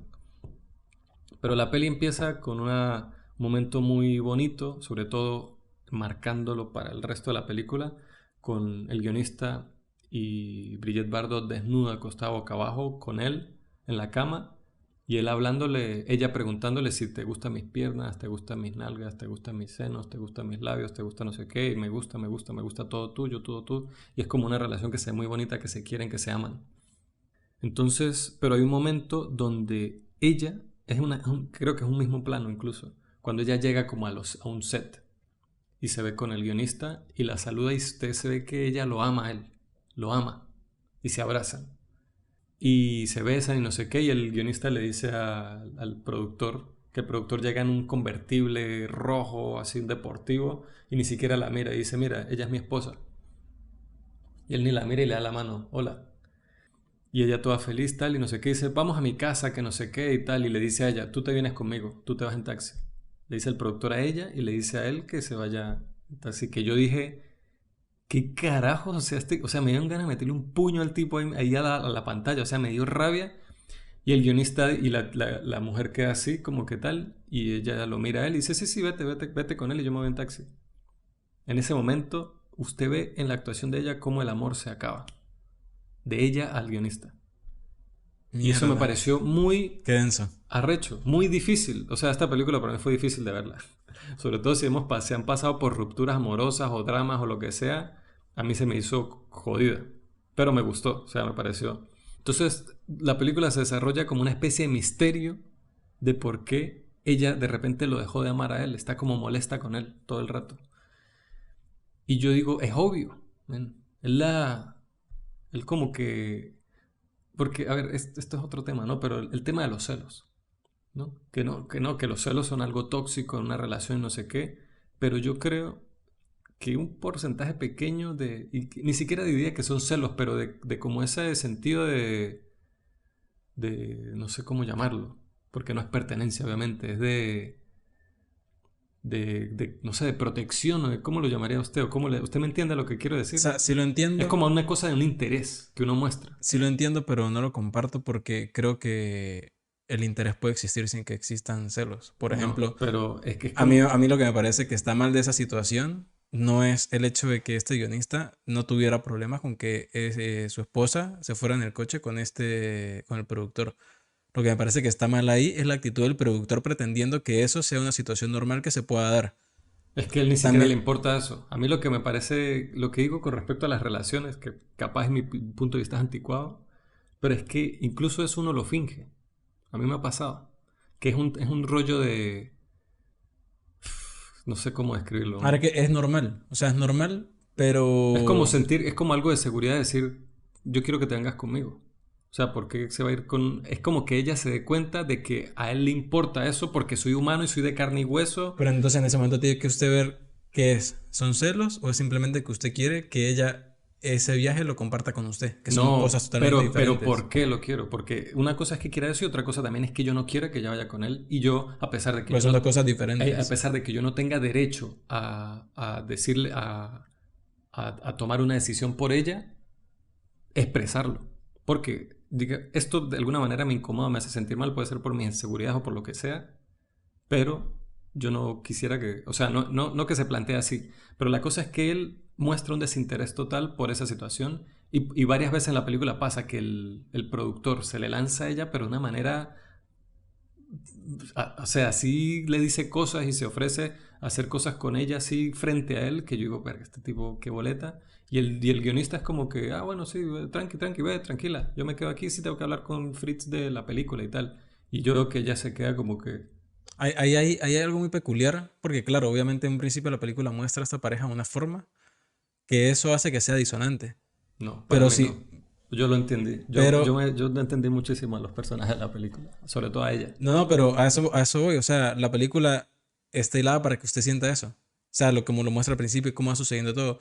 Pero si no viéramos, si nosotros viéramos a esta pareja en estas mismas circunstancias, pero con, que fueran un tipo de relación diferente, Porque es Se disonante. podría, disonante porque empezaron viendo que era una pareja que se sentía mucho amor y sobre todo ella hacia él, y que Claro. esto suceda de esta manera, obviamente va a hacer que ella se sienta como se siente en la película que usted está diciendo. Ujú. Pero digo que eso es lo que hace que eso se sienta disonante dentro de la historia. O sea, A mí me parece que tiene todo el sentido. disonante, sí, usé mal la palabra. Es exactamente lo que usted está diciendo. No usé mal la palabra.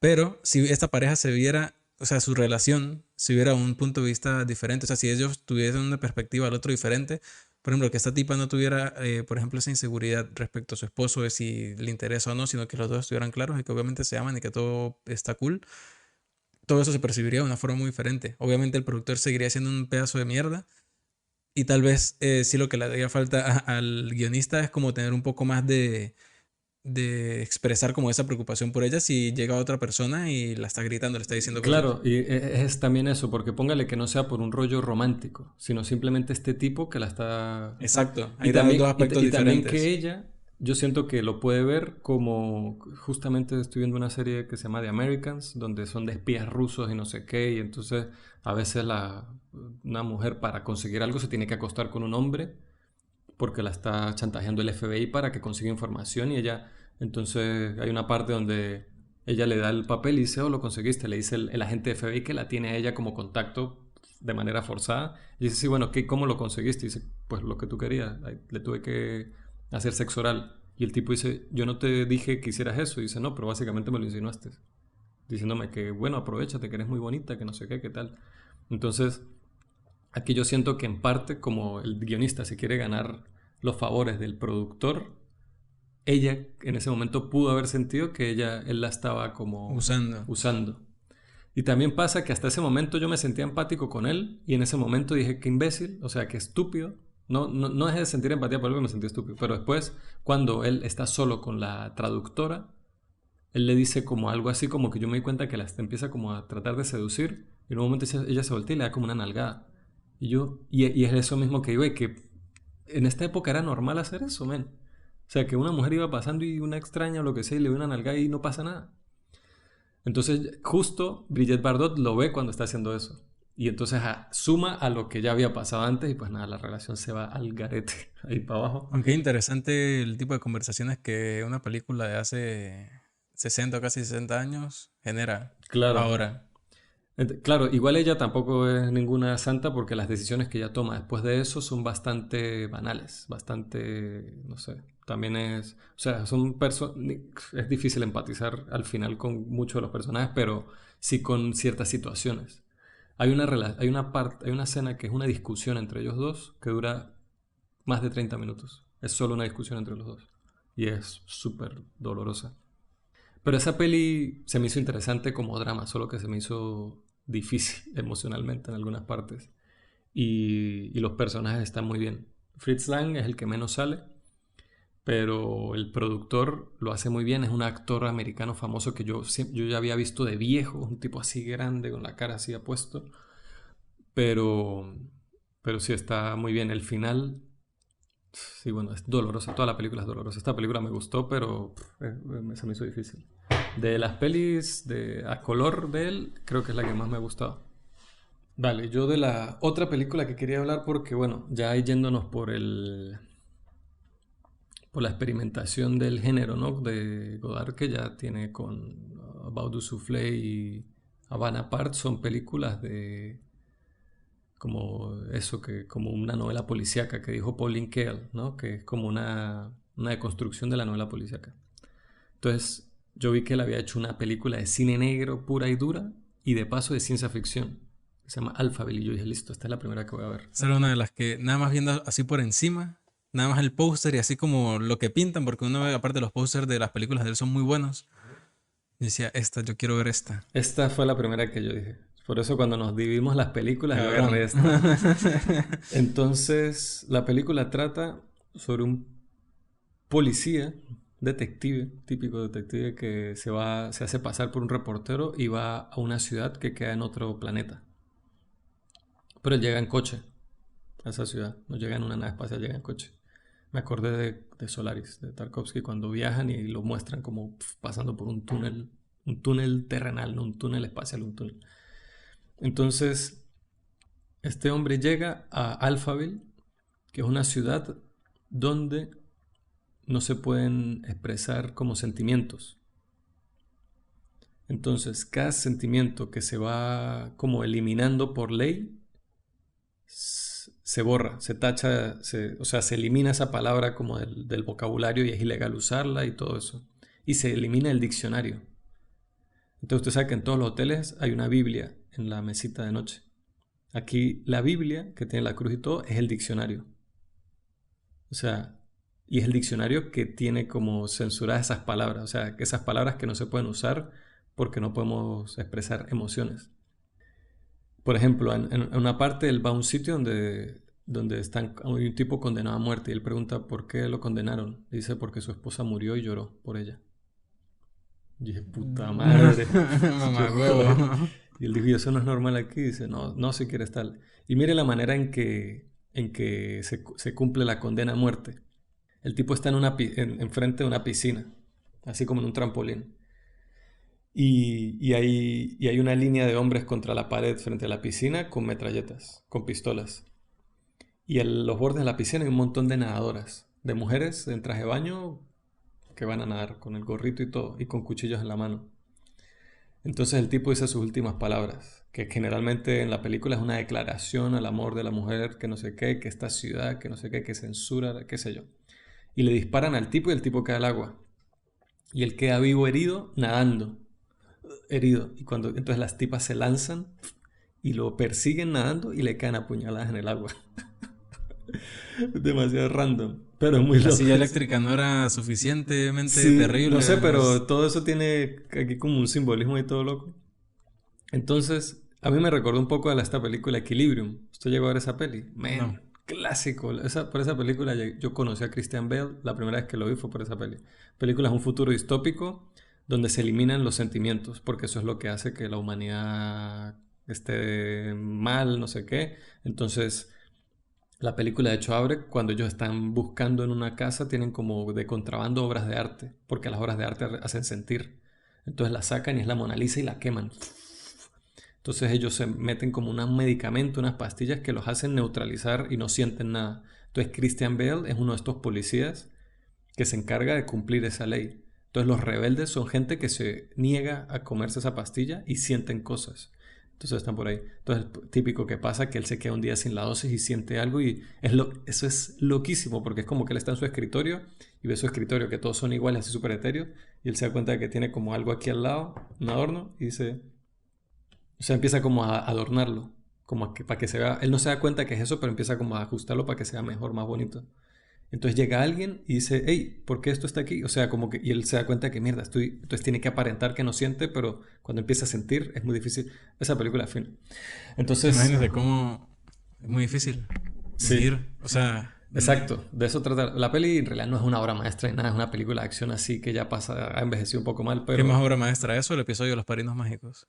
Cuando a Timmy le sacan la caja de los sentimientos. ¿qué es más que obra maestra? Man, yo no soy tan fan de los Padrinos Mágicos, pero usted probablemente sea de los Padrinos Mágicos. Pero bueno, el punto es que Alphaville me recordó a esto de antes, además de que hay cosas en cuanto a atmósfera que me recordaron mucho a Blade Runner, a 1984 de George Orwell también. Pero, qué película tan inmamable, bro. Qué insoportable se me hizo. Qué difícil se me hizo terminar de ver esta película. Se me hizo pesadísima, pesadísima, pesadísima. Se me hizo muy difícil. Y no sé, o sea, se me hizo como...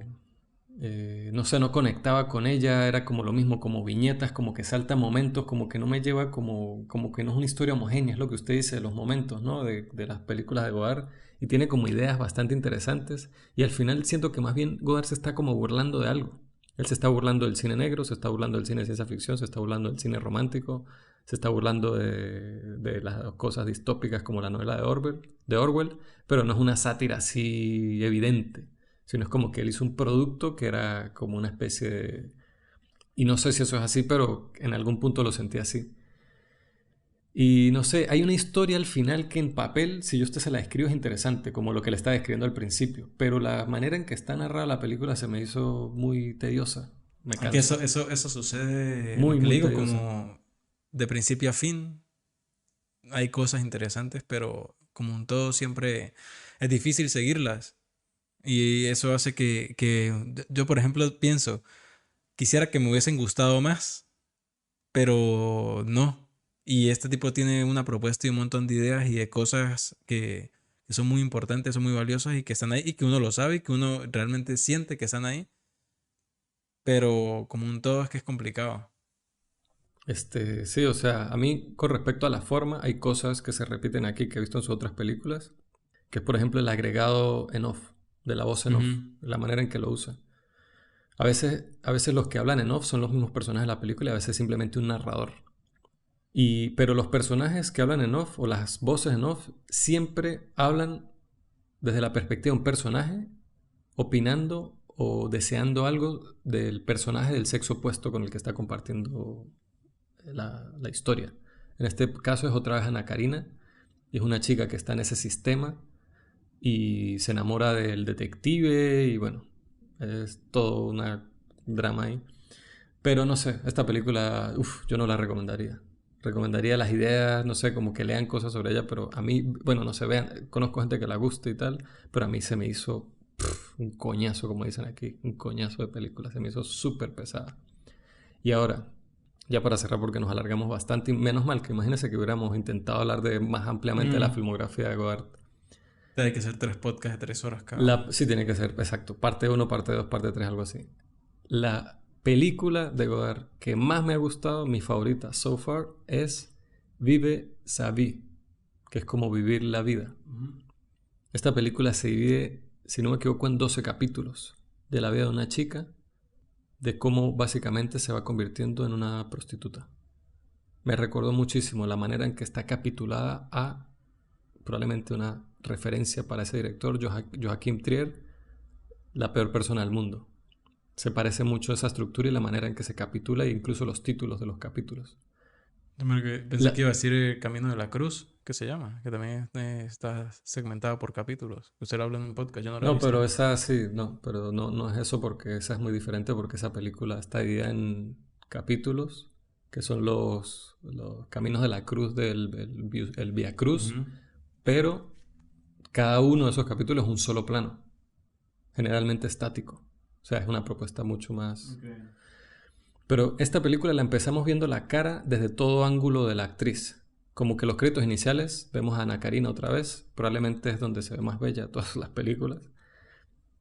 Primer plano de ella, frontal, primer plano lateral izquierdo, primer plano lateral derecho. Así empieza la película, viendo esos 3 planos de la cara de ella. Y yo me pregunté qué nos quiere decir con esto. Y más tomando en cuenta que el primer capítulo de la historia lo vemos todo, que es como la ruptura de ella con su novio, y todo lo vemos desde la parte de atrás de su cabeza.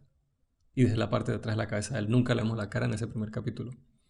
Y eso no sé qué quiere decir, pero, o sea, no estoy seguro de qué nos quiere mostrar. Es como que la película nos quiere mostrar cada detalle, cada parte del cuerpo. Es como, no sé, así como ella termina, no sé, siendo violentada de alguna manera por la naturaleza de la carrera que decide usar por necesidad, que decide perseguir por necesidad, y la película nos muestra como, no hace, me recuerda también a esas fotos de cuando uno lo mete en preso, Ujú.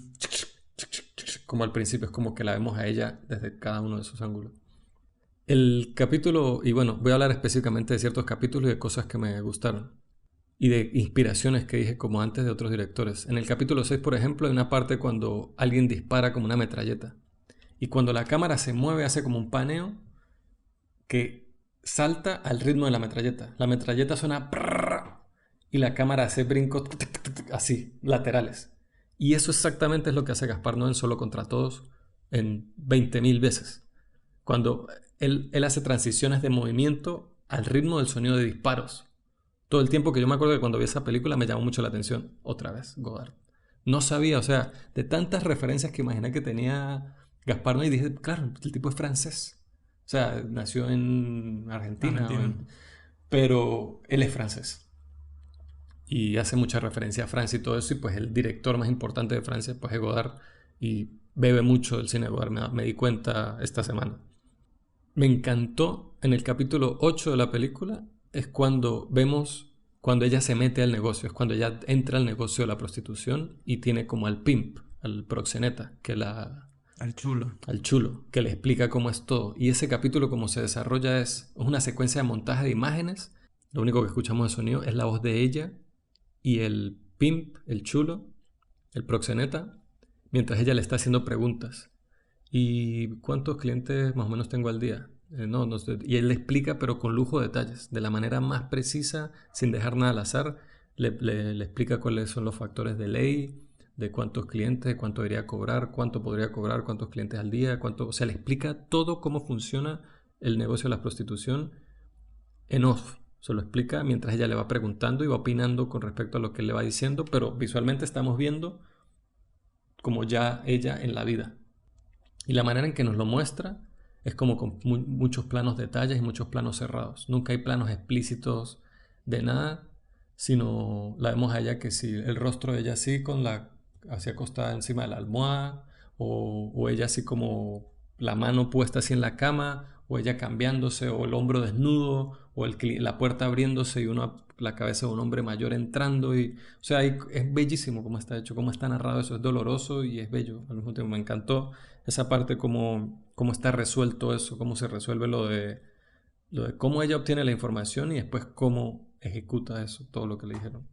Y en sí, la película creo que fue la que más me gustó por mucho de él. Y estaba pensándolo porque es como la más triste. Y no sé qué me pasa a mí. Christian Check. Yo, sí, yo no sé. Pero porque a mí las películas, me pasa mucho hablando el otro día con un amigo de cine italiano. De Fellini y de el nuevo, el de La Gran Belleza y eso. Esas películas tienen como algo, son como dramáticas y artísticas y no sé qué, pero tienen como algo jocoso que es Bertolucci. propio de la cultura, no. No. El de La Gran Belleza y de esta última, no, me olvidé cómo se llama él. Sí, el de Youth y tal. Ese, El de Youth y tal. Sorrentino, Pablo Sorrentino. Sorrentino. Y a mí esas películas me fastidian. Pero Youth.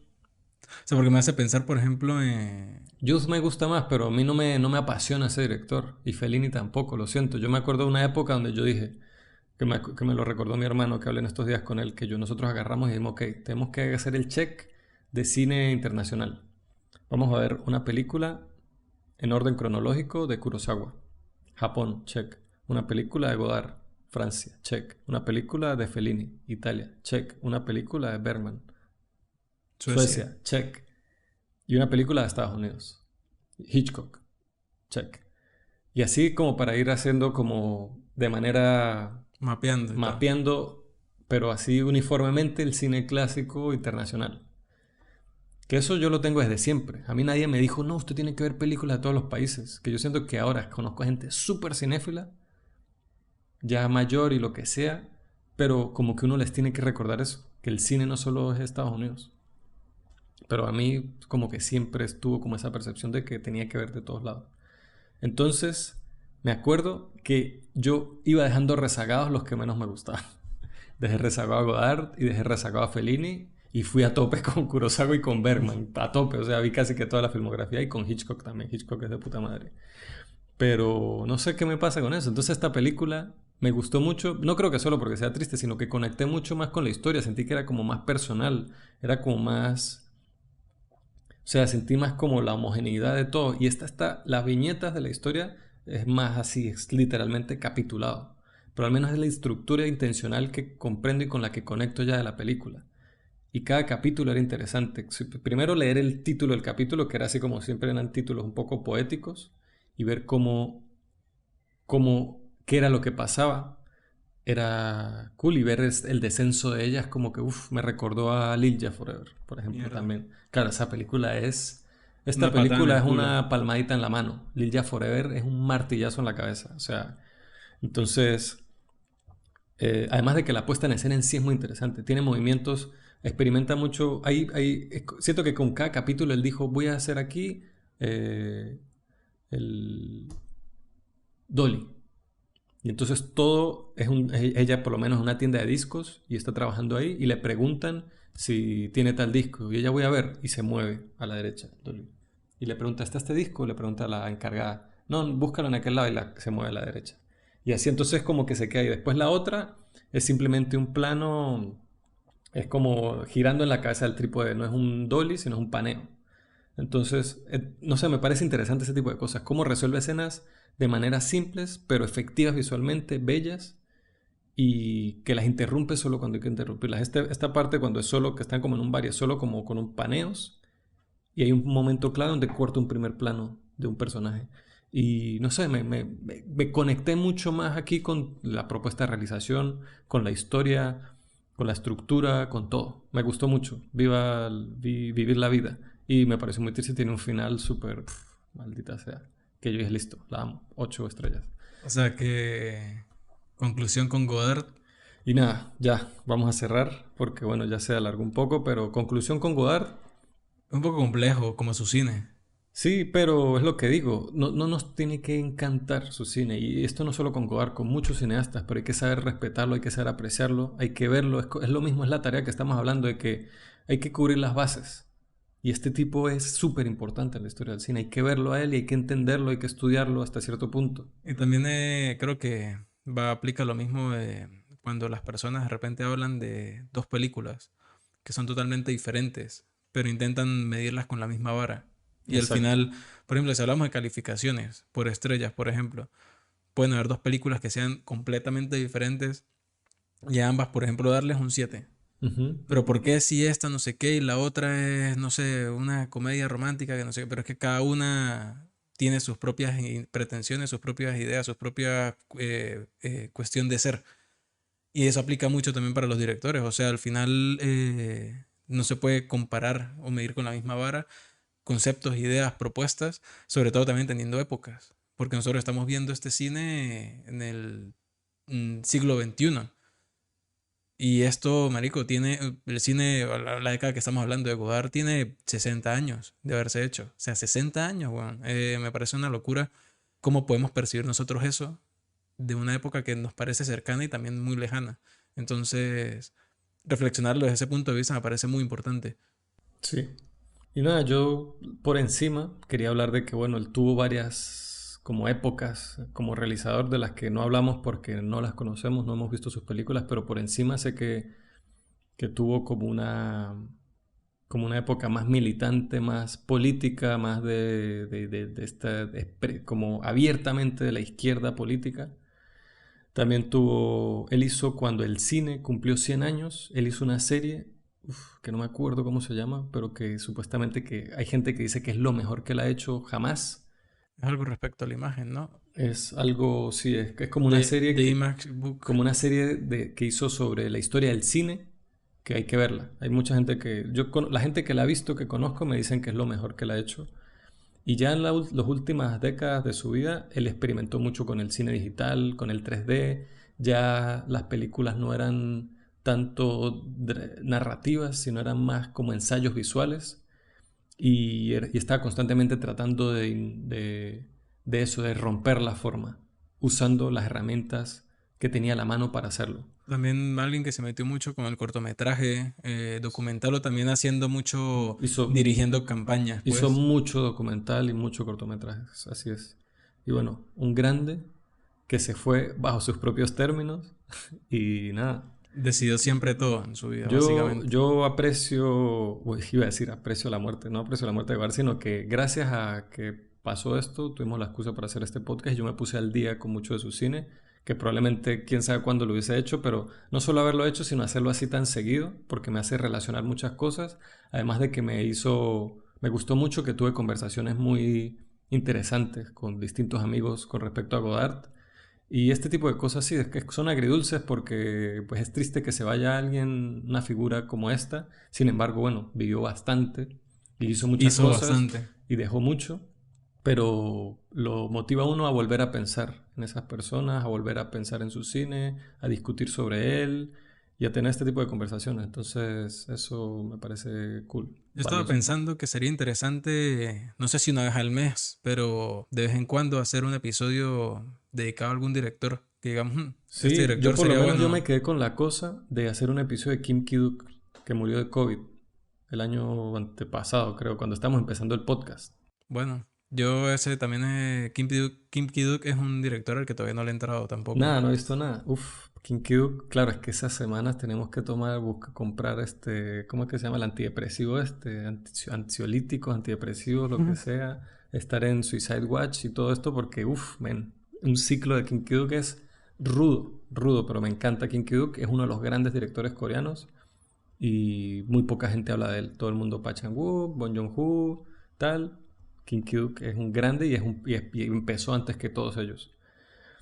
Pero nada, espero que hayan disfrutado esta conversación un poco desestructurada sobre Godard, viniendo de dos personas que no son súper eruditos ni letrados de él y que particularmente no son sus fans, pero que bueno, querían dejar como su opinión, su granito de A mí arena, ¿no?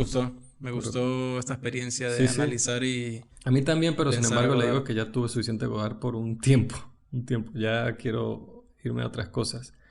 Y nada, la próxima semana, si no me equivoco, se estrena Blonde en Netflix. Damn. Uf, Entonces, si ese es se un estrena must. Blonde, hablamos de Blonde. Y con Blonde deberíamos hablar del asesinato de Jesse James por el cobarde de Robert Ford, porque son dos películas que hablan de los mismos temas, de alguna manera, y son del mismo director. Entonces, me entusiasma muchísimo ese episodio. Si Blonde llega al cine, me gustaría muchísimo verla en el cine, porque ver las películas de este señor en el cine tiene que ser beso de chef. Pero nada, ya veremos. Ya veremos. Hasta la otra Hasta semana. la otra semana.